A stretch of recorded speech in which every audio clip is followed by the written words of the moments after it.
एक सुशीला नाम की औरत थी। उसकी 2 बेटियां थी। बड़ी बेटी का नाम पूजा और छोटी बेटी का नाम साक्षी था। सुशीला का पति एक फैक्ट्री में काम करता था, लेकिन उसकी बुरी हरकतों की वजह से और शराब पीने की आदत से फैक्ट्री के मालिक ने सुशीला के पति को धक्के मार के फैक्ट्री से निकाल दिया था।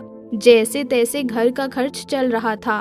पैसे नहीं थे, ऊपर से रोज सुशीला का पति शाम को शराब पी कर आता था और घर में तोड़-फोड़ करता था और सुशीला को मारता था।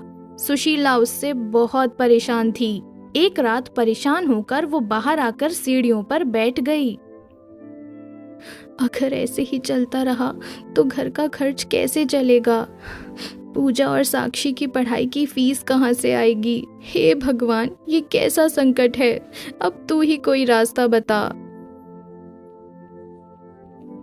अगले दिन फिर से सुशीला का पति शराब पीकर आता है।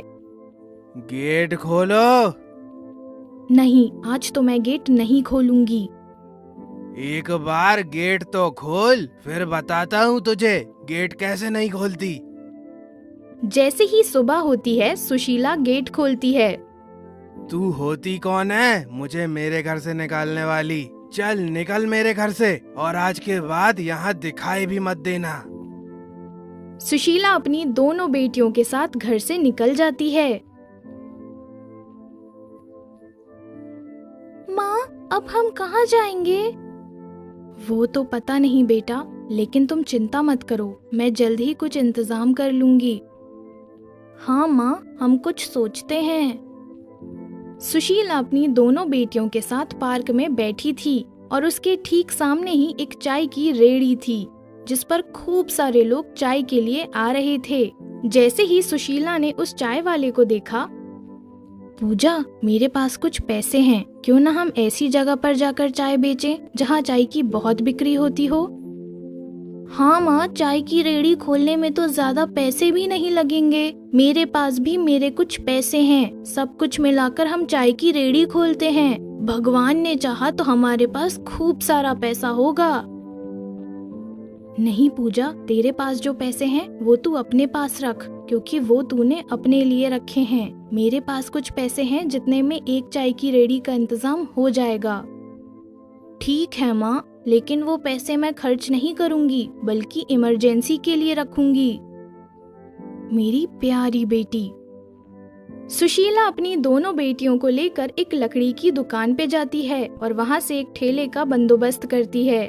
उसके बाद बाजार जाकर वो गैस, सिलेंडर, चाय बनाने का बर्तन, दूध, चीनी, चाय पत्ती और भी सारा सामान ले आती है और एक बड़े से हॉस्पिटल के ठीक सामने अपने ठेले को खड़ा करती है। चाय बनाने के साथ सुशीला बिस्किट्स और टोस्ट भी रखती है।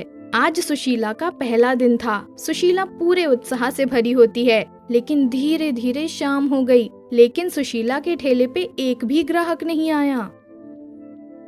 सुशीला अपने मन में, ये क्या भगवान, आज तो पहला दिन था और बोनी भी नहीं हुई। मेरे तो सारे पैसे भी खत्म हो गए। अब मैं अपनी दोनों बेटियों को खाना कहाँ से खिलाऊंगी?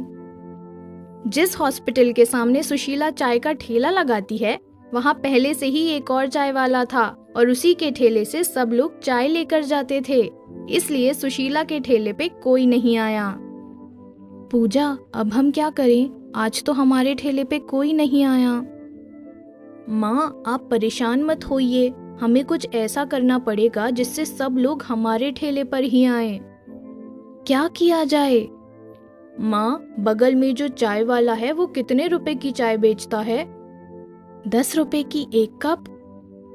क्यों ना माँ हम 8 रुपए की 1 कप चाय बेचें, इससे लोग हमारे ठेले पे जरूर आएंगे। हाँ, ये अच्छा तरीका है, कल से हम लोग ऐसा ही करेंगे। जैसे ही सुशीला ने चाय का दाम 8 रुपए किया, वैसे ही सभी लोग सुशीला के ठेले पर ही चाय पीने आने लगे। और तो और सबको चाय इतनी पसंद आने लगी कि सब जा जाकर बताने लगे कि उस ठेले पे बहुत अच्छी चाय मिलती है। अब सुशीला के चाय के ठेले पे इतनी लंबी लंबी लाइन लगने लगी कि सुशीला और उसकी बेटी पूजा को टाइम ही नहीं मिलता था। वो दोनों सुबह 7 बजे से रात के 10 बजे तक चाय बनाकर पिलाती थीं। धीरे धीरे सुशीला और उसकी बेटी ने अलग अलग तरह की चाय बेचनी शुरू की। इसके साथ ही अब वो एक नई दुकान और खोलने का भी सोच रही थी। एक दिन सुशीला का पति उसके पास वापस आता है और उससे माफी मांगता है, लेकिन सुशीला को अब उसकी कोई जरूरत नहीं थी। सुशीला अपनी दोनों बेटियों को लेकर बहुत आगे बढ़ चुकी थी।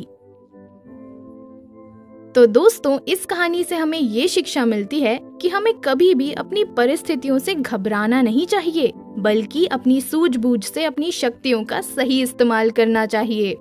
अगर आपको ये कहानी पसंद आई हो तो इस वीडियो को लाइक करके चैनल को सब्सक्राइब करना ना भूलें। फिर मिलते हैं एक नई कहानी के साथ।